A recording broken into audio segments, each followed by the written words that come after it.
வணக்கம் மக்களே. இந்த வீடியோவில் நம்ம எதை பற்றி பார்க்க போகிறோம் அப்படின்னு பார்த்தீங்கன்னா, TP-Link XC220G3V அப்படிங்கிற மாடல் நம்பருக்குள்ளே ஆப்டிக்கல் ஃபைபர் ரவுட்டரை பற்றி தான் இந்த வீடியோவில் நம்ம ஃபுல் டீட்டெயிலாக பார்க்க போகிறோம். நான் ஆல்ரெடி யூஸ் பண்ணிக்கிட்டு இருந்த Huawei ரவுட்டருக்கு நான் ரிமூவ் பண்ணி வச்சுருக்கிறேன். இதில் ரயில்வேர் ப்ராட்பேண்ட் யூஸ் பண்ணிக்கிட்டு இருந்தேன். இப்போ அதே ப்ராட்பேண்டை நம்ம இந்த TP-Link ரவுட்டரில் ப்ரோக்ராம் பண்ணி ஸ்பீடெல்லாம் எப்படி இருக்குது அப்படிங்கிற பற்றி தான் இந்த வீடியோவில் நம்ம பார்க்க போகிறோம். அதுக்கு முன்னாடி இதில் என்னென்ன இன்புட் போர்ட்டெலாம் வருது அப்படிங்கிறத நம்ம இப்போ பார்த்துடலாம்.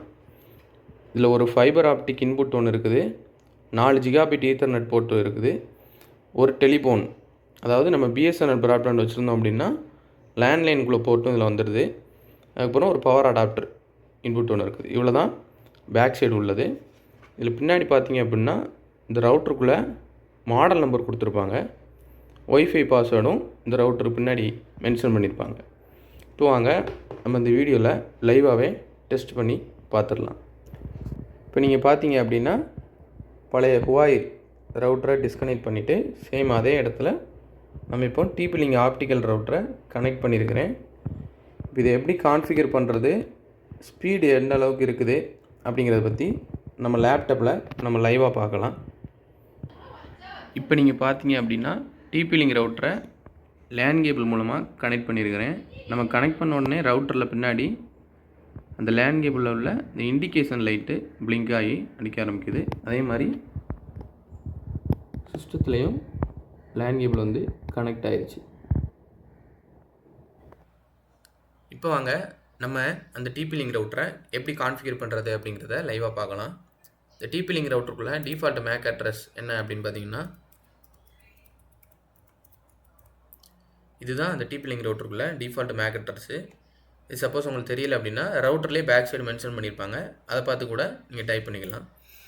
டைப் பண்ணி லாகின் பண்ணிங்க அப்படின்னா உங்களுக்கு பாஸ்வேர்டு என்டர் பண்ண சொல்லும். நீங்கள் புதுசாக ரவுட்டரில் கனெக்ட் பண்ணி லாகின் பண்ணும்போது பாஸ்வேர்டு ரெஜிஸ்டர் பண்ண சொல்லும். நான் ஆல்ரெடி ரெஜிஸ்டர் பண்ணிட்டேன். நீங்கள் ரெஜிஸ்டர் பண்ண பாஸ்வேர்டை டைப் பண்ணி லாகின் பண்ணிங்க அப்படின்னா குயிக் செட்டப் பேஜ் தான் ஃபஸ்ட்டு ஓப்பன் ஆகும். இந்த குயிக் செட்டப் பேஜை சிம்பிளாக இக்னோர் பண்ணிவிட்டு அட்வான்ஸ்க்கு வந்துக்கோங்க. அட்வான்ஸில் லெஃப்ட் சைடு பார்த்தீங்க அப்படின்னா நெட்வொர்க்னு சொல்லி ஒரு ஆப்ஷன் இருக்கும். அந்த நெட்வொர்க்கை கிளிக் பண்ணிங்க அப்படின்னா இன்டர்நெட்டுன்னு சொல்லி ஒரு ஆப்ஷன் இருக்கும். இந்த இன்டர்நெட்டை கிளிக் பண்ணும்போது இல்லை ரைட் சைடு பார்த்தீங்க அப்படின்னா டிஃபால்ட்டாக ஒரு ப்ரோக்ராம் வந்து கான்ஃபிகரேஷன் பண்ணியிருப்பாங்க ரவுட்டர் நீங்கள் லாகின் பண்ணும்போது. இப்போ நான் பண்ணியிருக்கிற ப்ரோக்ராம் வந்து ரயில்வே இருக்குது. நான் ஆட்டோமேட்டிக்காக ஆல்ரெடி கான்ஃபிகர் பண்ணி கனெக்டடில் இருக்குது. நீங்கள் இதில் ஃபஸ்ட்டு நீங்கள் லாகின் பண்ணும்போது டிஃபால்ட்டாக ஒரு ப்ரோக்ராம் இருக்கும், அதை டெலீட் பண்ணிவிட்டு ஆட் கிளிக் பண்ணிங்க அப்படின்னா நம்ம இன்டர்நெட்டு கான்ஃபிகரேஷன் பண்ணக்குள்ளே பேஜ் ஓப்பன் ஆயிரும். இதில் வந்து நீங்கள் இன்டர்நெட்டை எனேபிள் பண்ணிக்கோங்க, வாய்ஸ்னால் வாய்ஸையும் சேர்த்து எனேபிள் பண்ணிக்கோங்க. இதை எடுத்துகிட்டு வாய்ஸை மட்டும் எனேபிள் பண்ணிக்கோங்க. அதுக்கப்புறம் VLAN வந்து எனேபிள் வச்சுக்கோங்க. VLAN ஐடி வந்து உங்கள் சர்வீஸ் ப்ரொவைடர்கிட்ட கேட்டிங்கன்னா அவங்களே உங்களுக்குள்ள VLAN ஐடியை மென்ஷன் பண்ணிடுவாங்க. அதாவது நீங்கள் ரயில்வேர்னால் ரயில்வேருக்குள்ள VLAN ஐடி, பிஎஸ்என்எல்னால் பிஎஸ்என்எல்குள்ள VLAN ஐடி என்டர் பண்ணுற மாதிரி இருக்கும்.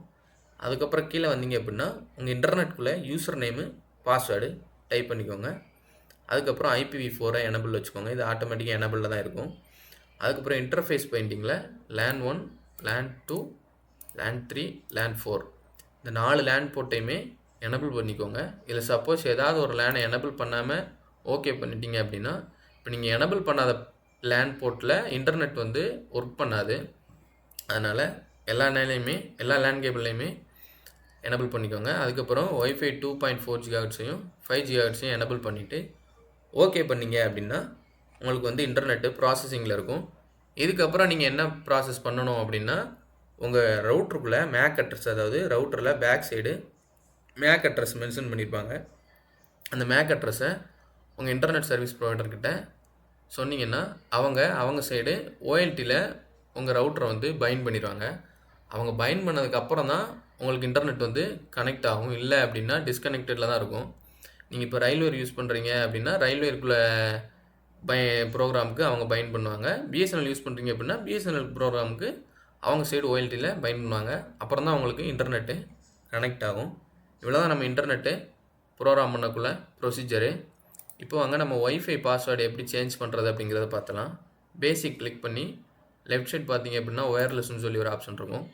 இதை கிளிக் பண்ணிங்க அப்படின்னா 2.4 GHz 5 GHzன்னு சொல்லி 2 ஆப்ஷன் இருக்கும். இந்த 2.4 GHzக்கும் 5 GHzக்கும் என்ன வித்தியாசம் அப்படின்னு பார்த்தீங்க அப்படின்னா, 2.4 GHz வந்து ரேஞ்ச் அதிகமாக இருக்கும். 5 GHz வந்து ரேஞ்ச் கம்மியாக இருக்கும். இது ரேஞ்ச் அதிகமாக இருக்கும், ஸ்பீடு கம்மியாக இருக்கும். இது ரேஞ்ச் கம்மியாக இருக்கும், ஸ்பீடு அதிகமாக இருக்கும். அவ்வளோதான் வித்தியாசம். இது வந்து உங்கள் ஒய்ஃபை நேமு. இதுதான் நம்ம ஒய்ஃபைக்குள்ளே பாஸ்வேர்டு. நீங்கள் என்ன பாஸ்வேர்டு சேஞ்ச் பண்ணணுமோ சேஞ்ச் பண்ணிவிட்டு சேவ் பண்ணிங்க அப்படின்னா பாஸ்வேர்டு சேஞ்ச் ஆயிரும். அது மட்டும் இல்லை, இந்த ரவுட்டரில் எத்தனை டிவைஸு உங்களுக்கு ஒயர்லெஸில் கனெக்ட் ஆகிருக்கு, ஒயர்டில் எத்தனை டிவைஸ் கனெக்ட் ஆகிருக்கு அப்படிங்கிறதையும் இன்டர்ஃபேஸ்லேயே நீங்கள் பார்த்துக்கலாம். உங்களுக்கு இன்டர்நெட் கனெக்ட் ஆயிடுச்சு அப்படின்னா இதில் வந்து டிக் சிம்பிள் காட்டும். கனெக்ட் ஆகலை அப்படின்னா ராங் சிம்பிள் காட்டும். அதாவது உங்கள் சர்வீஸ் ப்ரொவைடர் சைடில் உங்கள் ஓஎல்டி அவங்க ஓஎல்டியில் உங்கள் ரவுட்டரை பைண்ட் பண்ணதுக்கப்புறம் தான் இந்த இன்டர்நெட் ஆப்ஷன் வந்து டிக்கில் காட்டும். இப்போ நீங்கள் ஒயர்லெஸ் கிளைண்ட்ஸை கிளிக் பண்ணிங்க அப்படின்னா ஒய்ஃபைல என்னென்ன மொபைல்லாம் கனெக்ட் ஆகிருக்குது அப்படிங்கிறத இதுலேயே உங்களுக்கு காமிச்சிரும். இப்போ பார்த்தீங்க அப்படின்னா என்னோடய மொபைலை இதை கனெக்ட் பண்ணி வச்சுருக்கிறேன். இதில் கனெக்ஷன் டைப் அதாவது 5 GHz கனெக்ட் பண்ணியிருக்கிறேன். இதோட ஸ்பீடு வந்து 433 Mbps வரை அவைலபிளாக இருக்குது. அதாவது என்னோடய மொபைலுக்கு 433 Mbps வரை ஸ்பீடு என்ன பிளான் போட்டிருந்தீங்களோ எனக்கு சப்போர்ட் பண்ணும். அதே மாதிரி ஒயர்டில் வந்து என்னோடய பிசியை கனெக்ட் பண்ணியிருக்கிறேன். இதில் பார்த்தீங்க அப்படின்னா ஜிகா போர்ட், அதாவது லேண்ட் கேபிளில் 1 Gbps வரை சப்போர்ட் பண்ணுது. அதாவது ரவுட்டரில் லேண்ட் கேபிள் வந்து நமக்கு 1 Gbps வரை ஸ்பீடு சப்போர்ட் பண்ணுது. இது வந்து இந்த ஒயர்லெஸில் வந்து உங்கள் மொபைலை பொறுத்து டிஃபர் ஆகும். இப்போ 5G மொபைல் வச்சுருந்தீங்கன்னா இதில் வந்து கொஞ்சம் இன்க்ரீஸ் ஆகும். அது வந்து உங்கள் மொபைலை பொறுத்தும் டிஃபர் ஆகும். இப்போ வாங்க நம்ம லைவாக ஸ்பீட் டெஸ்ட்டு பார்த்துடலாம்.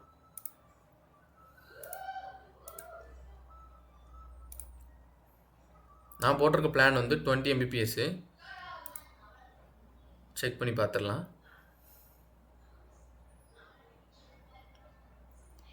பார்த்தீங்கன்னா தெரியும், பிங்க் வந்து 10 தான் இருக்குது. எப்போவுமே இந்த பிங்க் வந்து கம்மியாக இருந்தால் நமக்கு ஸ்பீடு வந்து ஸ்டேபிளாக இருக்கும். டவுன்லோட் ஸ்பீடு அப்லோடையும் செக் பண்ணிடலாம்.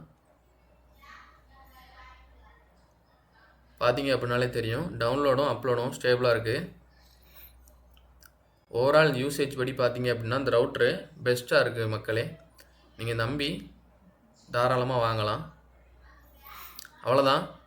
இந்த வீடியோவில் உங்களுக்கு இந்த TP-Link ரவுட்டரை எப்படி கான்ஃபிகர் பண்ணுறது, இந்த ரயில்வே பிராட்பேண்டு ஸ்பீடு எப்படி இருக்குது அப்படிங்கிறத பற்றி நீங்கள் டீட்டெயிலாக தெரிஞ்சுப்பீங்கன்னு நம்புகிறேன்.